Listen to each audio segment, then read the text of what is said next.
Welcome to Hustle and Flow with Heather Hubbard, episode 167. Hi, I'm Heather Hubbard, and I was a litigator, partner, and practice group leader at an AmLaw 200 firm. I know what it takes to rise to the top. I also know all too well the toll it can take on your personal life.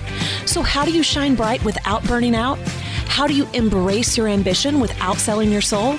You're listening to the Hustle and Flow podcast. Welcome back. I am your host, Heather Hubbard. Thank you so much for joining me this week.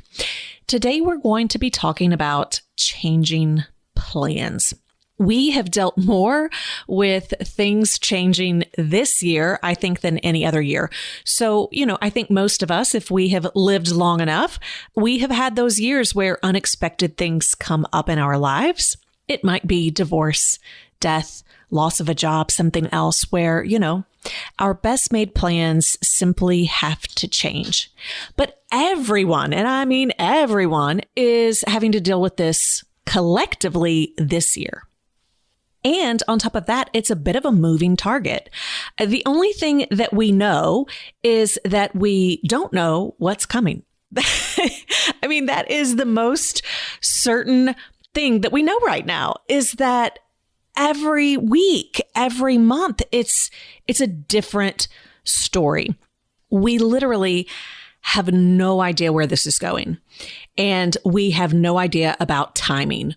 We don't know, if things are going to change. And by the way, by the time I'm recording this podcast, until the time it comes out, I'm a little worried about saying certain things, projections, or here's what might happen, because it might have actually already happened. It is all so strange. So we're all in this place of, well, how do we actually plan? And how do we deal with the plans that we have when everything seems to change all the time and there is no certainty? Should we just be in the moment? When I jumped on and did a bonus recording, I feel like it was like the morning after the NBA had announced that they were shutting down. I feel like that was the moment when everything shifted. And I woke up and was like, we're recording a podcast episode on this. And so I talked about this a little bit then, which was, you got to be grounded, but nimble. And that still applies. If you are just being nimble, that means that you are all over the place. You are like the Tasmanian devil spinning out of control, and you are doing the best to just, pivot and do whatever is right in the moment, and that will wear you down and exhaust you, and it's not strategic. So you can't just be nimble. Now, if you are just being grounded, then you're in the perpetual state of wait and see. You are just totally in the moment and not worried about too much, and it will all work out. Now, if you have a ton of money, or you're not really that concerned about where you're going with your business or your career, then that's totally okay. The vast majority of people don't have that luxury. So if you're in that place of, being so grounded that you're potentially burying your head in the sand and you're not taking any action, that's really going to hold you back.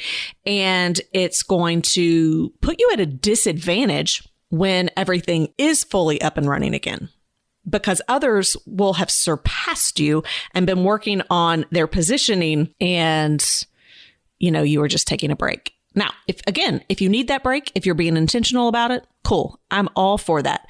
But most people, if they are truly all grounded or just being completely nimble and flexible, they're doing that out of a place of fear and not intentionality. So we want to do both. We want to be nimble and we want to be flexible. That said, now that we know, because back when when I recorded that would have been maybe like March 12th. I'd just gotten off a plane. I remember that. So at that point, we didn't know what was coming, and we didn't know how long this was going to last. We thought, maybe it'll just be a few weeks. Such beautiful, naive, wishful thinking back in mid-March. And, at that point, a lot of things hadn't even shut down yet. So we now know we're in it for the long haul. And we also know that it's going to look very different for a long time. So what do we do with that? Well, we do still want to be grounded and nimble, but we also want to be a little bit more proactive. So today I want to talk with you about how do you make those determinations? How do you plan for your future? How do you know when to pause? How do you know when to pivot? And how do you know when to pursue something? So this is kind of like the PPP. And for those of you who are business owners, you're definitely familiar with the Paycheck Protection Payroll Act, or however that's called. But this is a little bit different. This is one that we can all use. And it really is the concept of when we're planning, how do we know? When do we pause? When do we pivot? And when do we pursue something? And the concepts really are the same as what they've always been. But I think more people need to understand it more now than ever before. So let's talk through what that looks like. Well, first and foremost, your vision for the future, that part of your plan should not change. It really shouldn't. Now, if you're familiar with my planning process and the strategy pyramid, you know that vision is at the top. So at the top of the pyramid, you have your vision. Now, your vision is your long-term vision. For some people, that may include a certain title, right? It might include a very specific company. It might include, a certain number of children and dogs and whatever, right? Like, you know what I mean? Like you've got very specific details around your vision. And that's fine if that's the way that you want to do it. There is no right or wrong way to do it. The vision that matters most, though, is your vision in terms of how you want to feel, what you want your overall day and life to look like, regardless of the exact title, regardless of the exact situation. And the reason why you want that is because sometimes we aim for things that we think will make us happy when it's not actually what will make us happy. And we have a better likelihood of identifying and going after great opportunities when we are focused on something that's a little more general. When we say, for example, well, I want to be the CEO of a very specific company.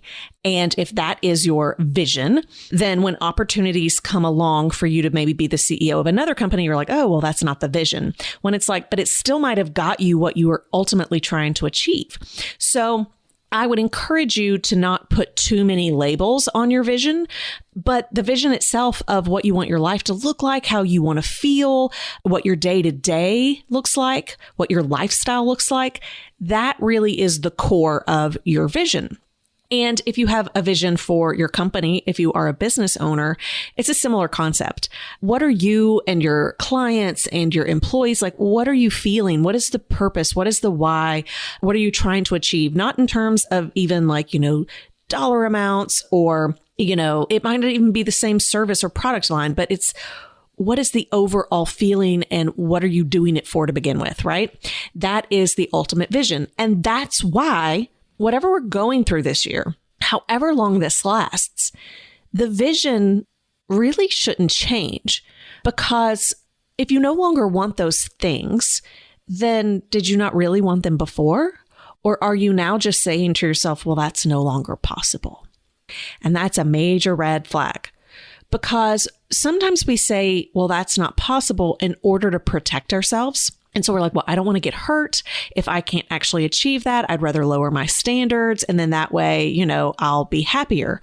But that's not how it works. That's not true at all. Because if in your deepest part of your heart and your soul, that's what you wanted, then you still want that. You still want it. You may no longer believe it's possible, but you still want it.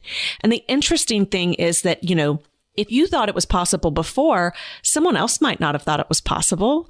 So, it's just a feeling to begin with anyway. But if that's what your heart is calling for, you still have to be aligned with that and go after that. Otherwise, you can lower your standards. You can say that's no longer possible. That's no longer feasible. That's no longer what you want. But the truth is, it is. And you're just going to disappoint yourself. You might get bitter. You might get angry. You might get resentful. You might get sad. All of those things. So let's just be honest with what we want, regardless of whether or not we think it's possible. And quick tip. I know I say this all the time, but as Henry Ford said, whether you think you can or you can't, you're right. You will always prove yourself right. So go ahead and imagine that it might be possible, and you are going to immediately, right in this moment, increase your chances of actually reaching that vision. So the vision should not change. And the vision should remain the filter with which you look at everything else. If you don't always have a pyramid, you are going to plateau. And it's also what allows you to make sure that your tasks and your projects are aligned with your long-term vision. This is how you can take baby steps day to day and in 1 year, 2 years, 5 years, 10 years, accomplish the most amazing feats because it's aligned. And that leads me to number 1, which is pausing. How do you know when to pause? Well, a great filter for this is, given where we are and given what I'm trying to do, is this still aligned with my long-term vision? So, for example, we were doing the Service Not Sales workshop, and that is something that I have done for many firms and companies. I have taught parts of it to people in my masterminds. Like last summer, we did some one-day masterminds and we did I think it was like an 8-week mini mastermind. And so this year we decided, because so many people said, why do we have to come to Nashville? And can't you come to my city? And we were traveling to so many different places. We said, let's do it. Let's take the workshop on the road. Let's give it a new name. Let's play with a new name. Let's take it on the road, and we'll do a different city every single month. And we'll do it live and in person. And people are going to get great results. And being completely transparent, when people get great results, they're more likely to actually invest in my other programs. And a lot of times when people do those types of events, they'll then go on to be in my higher level masterminds because they start to see results and they want more. So we were like, perfect. This is a great plan. And so when COVID hit, everything got shut down. So our very first one was going to be in April in Phoenix, and that was no longer going to be an option. And then similar with May, that was going to be in Philadelphia. That was no longer an option.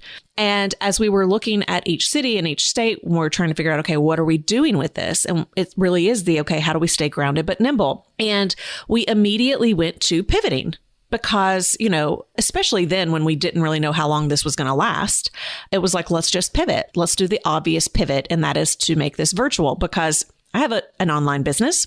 It's easy for us to do that. We've delivered it in that format a million times before in a million different ways, and we know how to do it differently such that it still works the same way. So confident that we could actually do that. So we said, all right, let's move this to virtual. And so we're like, okay, we'll make April virtual and then we'll just see where this goes. Well, in that time, people were a little worried about investing. They didn't know where things were going.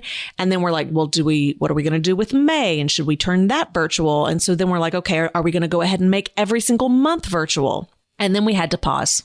We had to pause because we realized that even though we were making it work, the way in which we were making it work no longer was aligned with the long-term vision. And here's why. The long-term vision is me being more of a thought leader, content creator, and really developing just amazing programs and experiences that deliver amazing, long-lasting results. We had already pulled back on the number of workshops we would be doing, the number of in-persons that we would be doing, all of that. The only reason this worked was because I was already traveling, right? And it was going to be in a lot of different cities where people wouldn't necessarily have to get on a plane, or their plane would be really, really close. So it was basically allowing me to get in front of people who I normally wouldn't be able to. And people just love those in-person events, right? I mean, they are different than virtual. They just are. And so our long-term plan is for me to be doing less and less of that stuff so that it frees up my time to be doing more of the high-level stuff.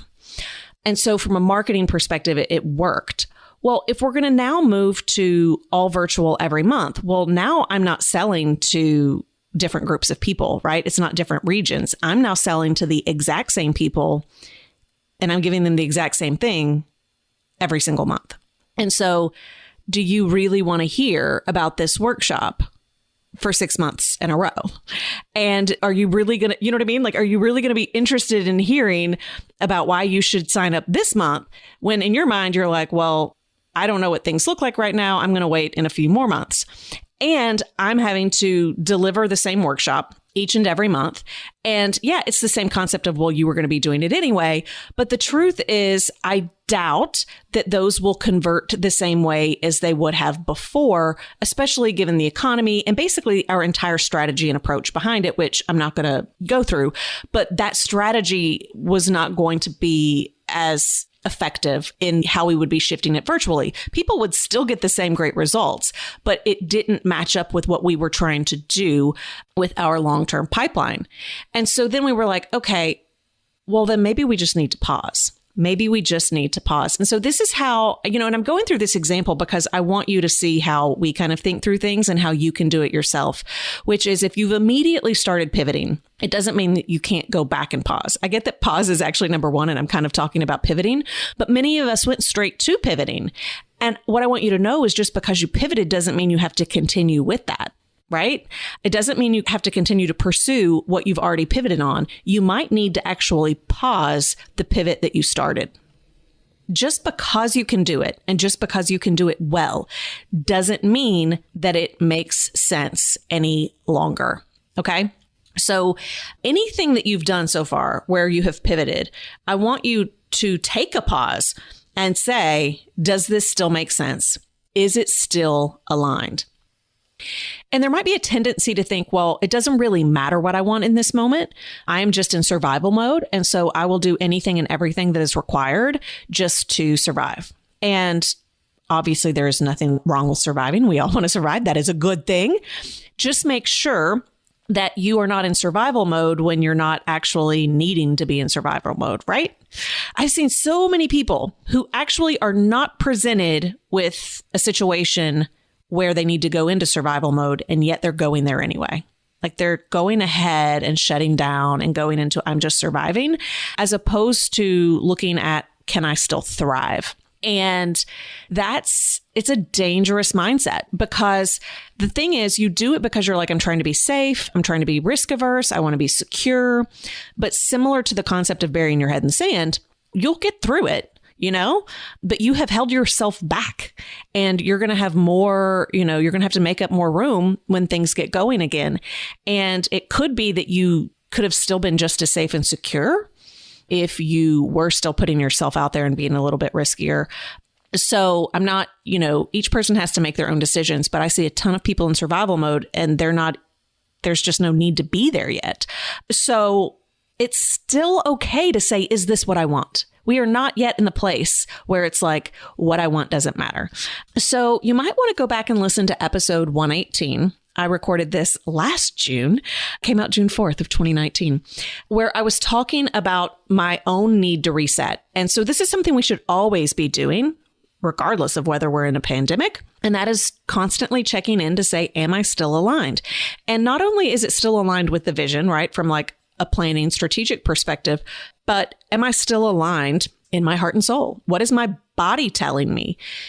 And you can listen to that episode where I was talking about how I knew that there were some red flags, like there were some things going on with me where I didn't know what was wrong with what I was doing, but I knew something was off. And the reason why something was off was because my body was telling me, this isn't what you want. This isn't what you want. And there's lots of tools and tips there on how do you get to that place to figure out what it is you want or you don't want. So if you have pivoted and it no longer feels good, also pause. So I don't yet know what we're actually going to do with the Service Not Sales workshop. By the time this episode comes out, we might actually already have made a decision.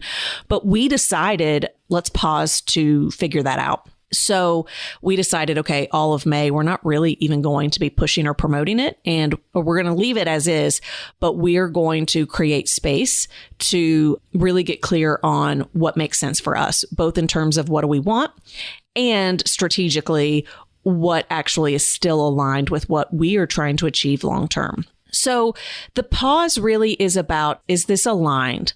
And it can also be about whether or not it's feasible, but I think you got to be careful with that analysis, because oftentimes you will hold yourself back and you will create stories about what is feasible and what is not feasible when it's not actually grounded in the truth. So I have so many clients right now, and I'm just hearing from so many people who are pausing. And they're saying, well, I'm no longer I'm going to reduce my goals, right? So if my revenue was going to be this amount for the year, I'm going to reduce that. Now, if that's in order to actually do some budgeting and spending and that kind of thing, sure, no problem. But if you're just lowering your revenue goal because you don't think you can reach it anymore, that's a red flag. Okay. Because basically you've already convinced yourself that it's no longer possible when you don't know if that's true or not.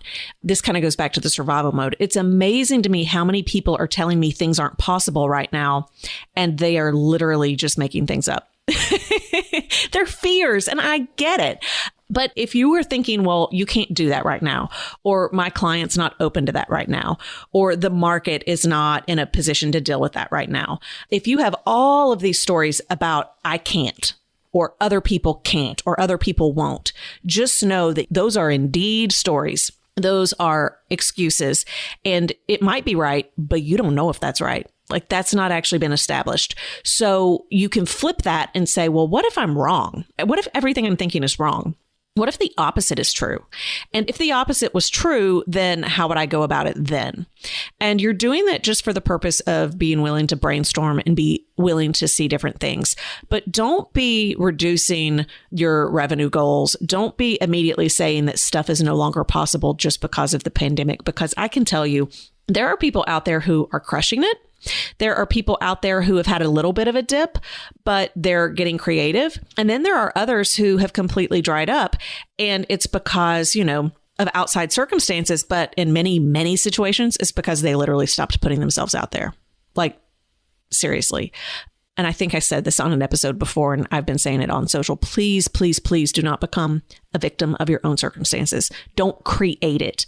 And if you're in a situation where it looks like things have dried up, ask yourself, even though it's dried up in this moment, does this mean everything has to be dried up?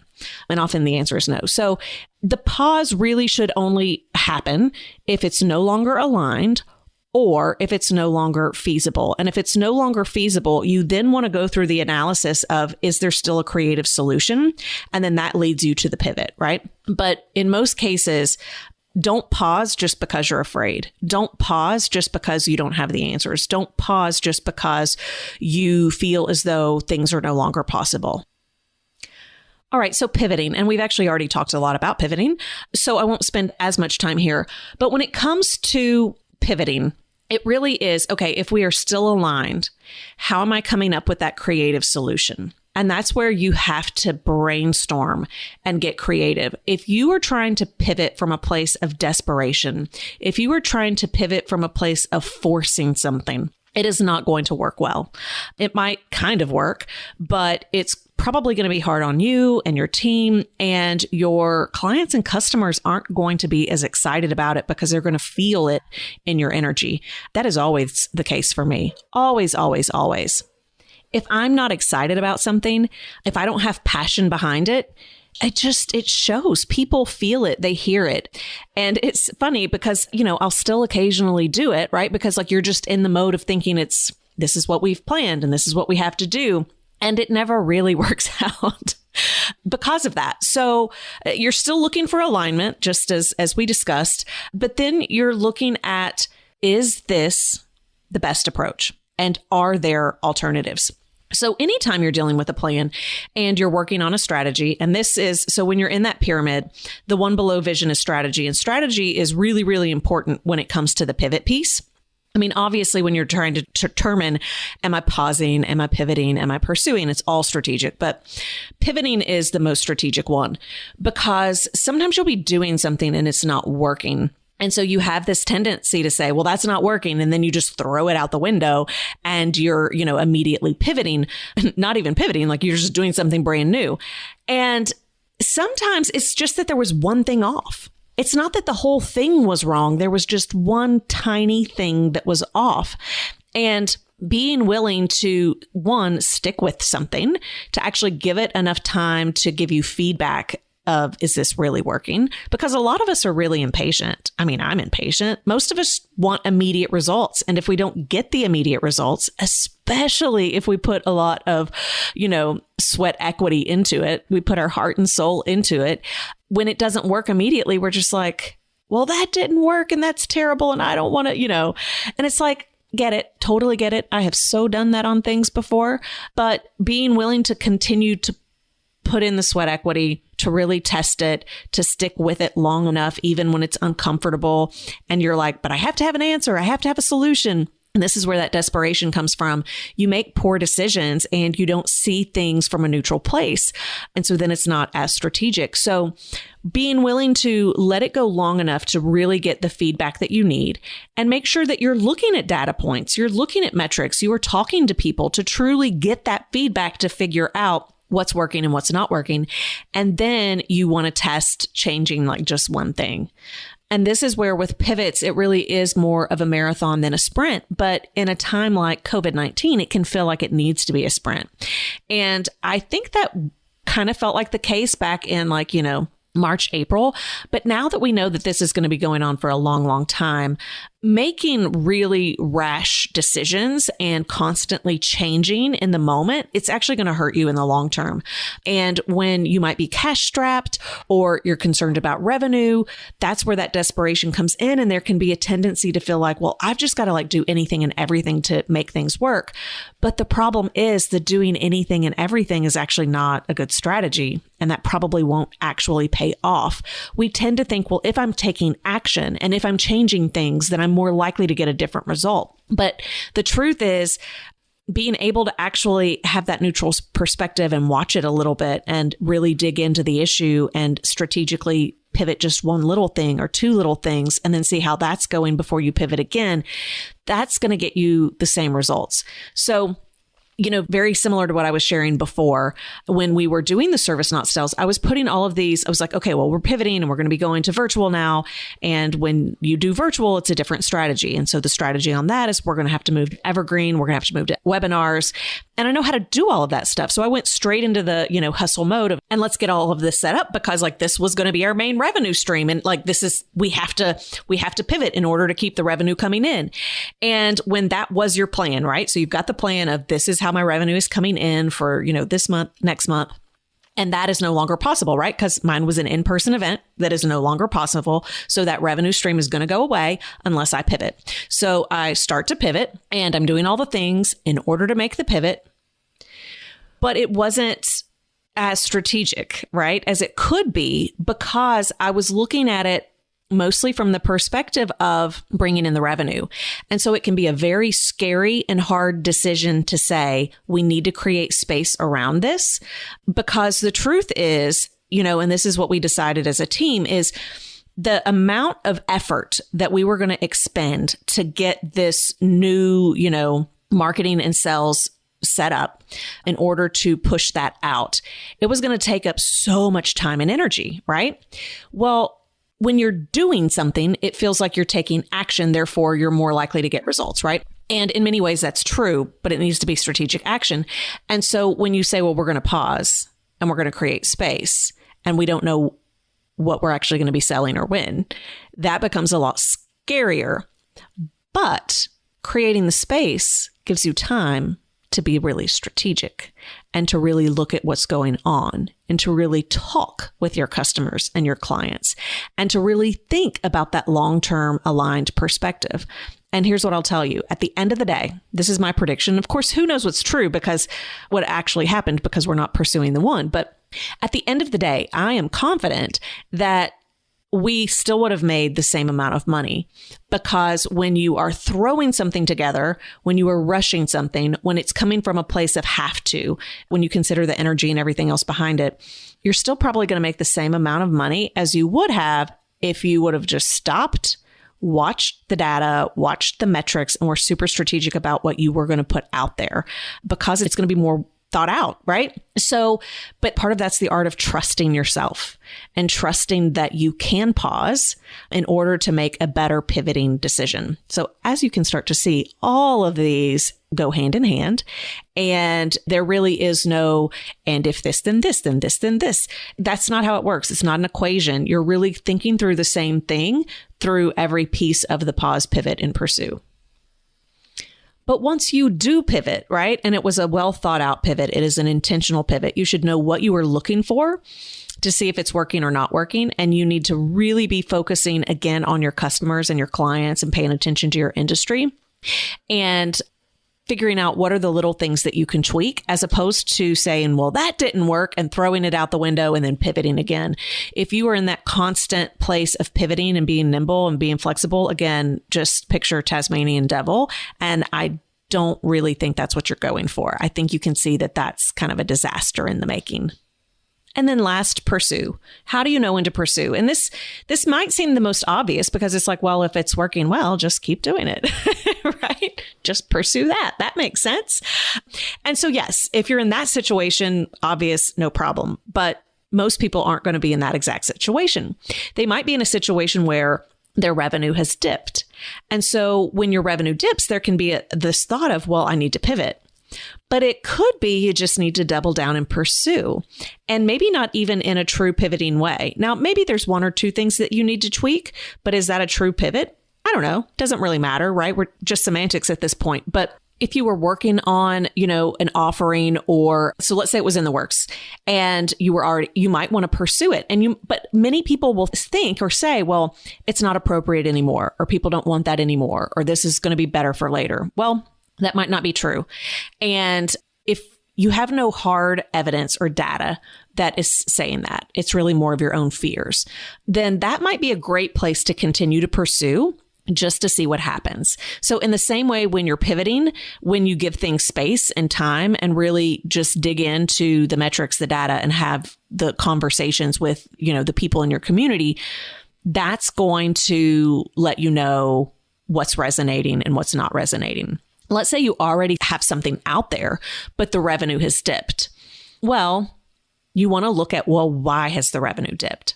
Has it dipped because you stopped marketing? Has it dipped because you've stopped selling?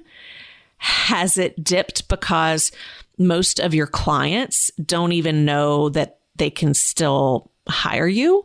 Has it dipped because maybe your clients are having economic, issues, or their industry has shut down?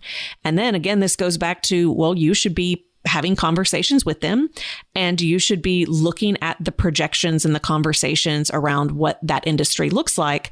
Because if it looks like everything is going to be coming back soon, then do you really want to pause or pivot that? Or do you want to continue to pursue it? And do you want to think, how do I pursue this in a way that sets me up such that the moment this comes back online, I am first in line and I am top of mind? So that's really what you want to consider with the pursue piece. It's not always as simple as, is this working well?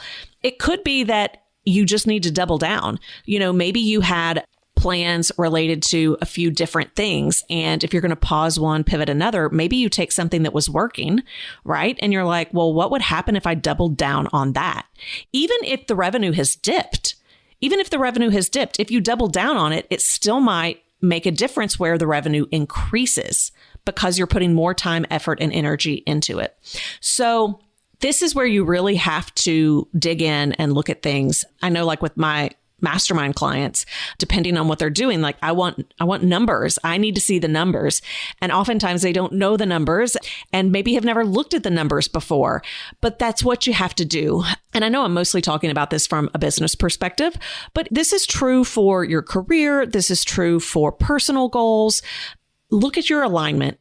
Is what I'm doing, whether I'm pausing, whether I'm pivoting, whether I am pursuing, is this still aligned with my long-term vision? And does this still make sense? Is it still feasible? with the current environment? And am I paying attention to the actual numbers, the actual data? Am I actually having conversations with the people who matter most? And am I paying attention to and reading analysis related to the industry? And no one can project what's going to happen. But if you're not listening or paying attention, I promise you, you're not going to be making good decisions around where to pause, pivot, and pursue. And a whole lot of this is actually trusting your gut. It's trusting your gut. And when I say trust your gut, I'm talking about the wise soul, the wisdom and perspective within. I'm not talking about the knot in your stomach, which is your fear talking. Do not give your fear control. That is not going to create the life that you want. All right. Have a great week, and I will see you on the next episode. For show notes, downloads, and other free resources, and to keep the conversation going, head on over to hustleandflowpodcast.com. See you there.